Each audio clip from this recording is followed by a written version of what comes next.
I just read a post that was very, very fucking accurate. That was like having toxic shame induced from childhood trauma makes us constantly question our own validity, integrity, and motives. And we're going to be like the last people to know that we're good people that do things for good reasons. I felt that because I just finished putting on makeup, and I was like, okay, now I can vlog about the things I wanted to vlog about. Not that I couldn't have before the makeup, but like I feel cute, I want to vlog. That's a normal, probably very human emotion. Not like not like every time I feel cute I want to vlog, but like if I'm planning to vlog, I like to make myself look a way I'm going to enjoy seeing watching it back, because to be honest, it makes the shame a little bit easier to deal with if I'm like, that makeup look is really cool and I enjoy seeing that aesthetically on my face. And if I have less makeup, I don't really recognize myself so well. Really hoping that's going to change at some point, because that is not ideal. But like, I don't think it's so unusual to be like, I like the makeup I just did, and now is a good time to vlog because I'm wearing makeup I like. But it feels, when I feel it, like such a horrendous thing that I gotta hide, and like, oh, this is the only reason that I'm vlogging at all. It's like my only focus is that I have makeup on that I like. And well, no, because I did actually have like a purpose to this. There were things I was thinking of vlogging that I was like, I'm more comfortable in front of a camera now, and I can go for these things instead of it being like, but it's like toxic shame will really like flip my entire motivation. So it's like it removes parts of my motive. I forget that in a felt sense that I have a reason for doing this that isn't just like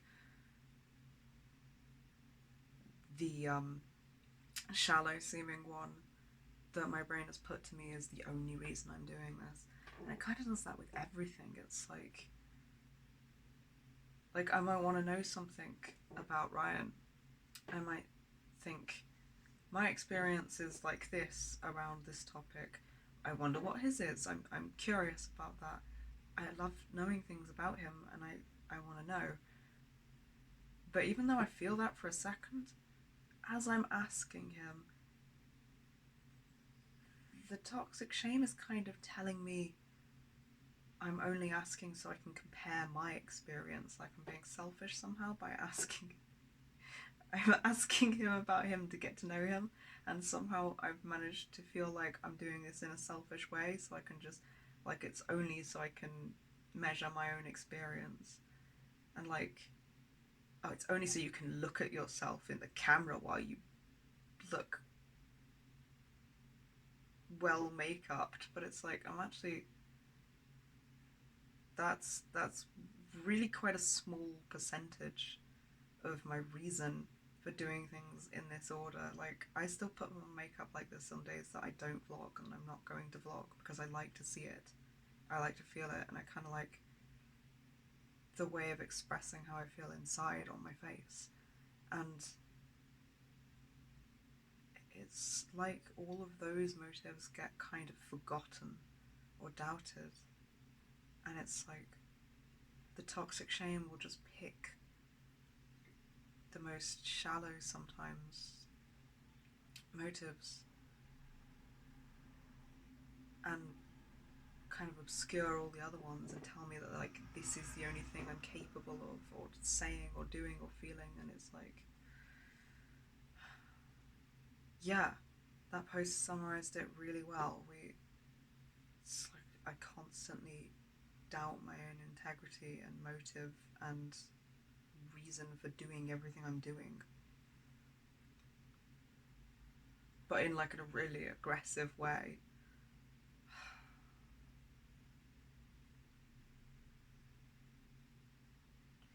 I Thank you. I was just thinking of like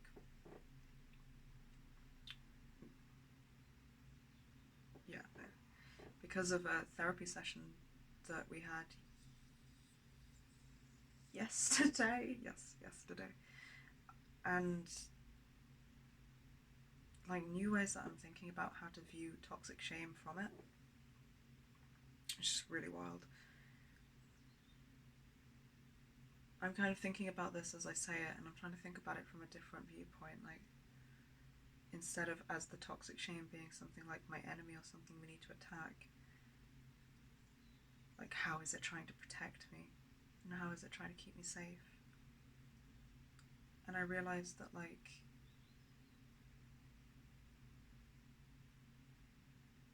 I guess it's kind of vulnerable to want to know things about Ryan. I guess it's kind of visible to have like a desire to get to know him and to know what his experiences are.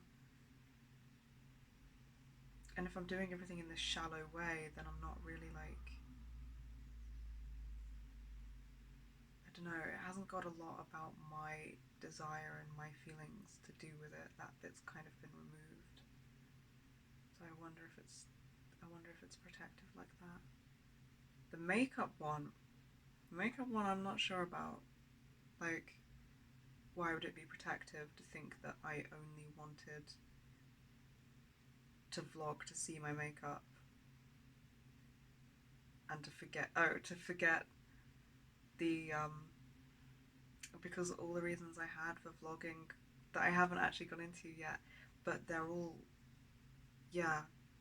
more to do with how I'm feeling and things that impact me and affect me. And if those are all real and the real reason I'm doing this isn't to look at my makeup, then it's like, it's a lot deeper, I guess, and it's a lot more real, and it's got a lot more vulnerability to it.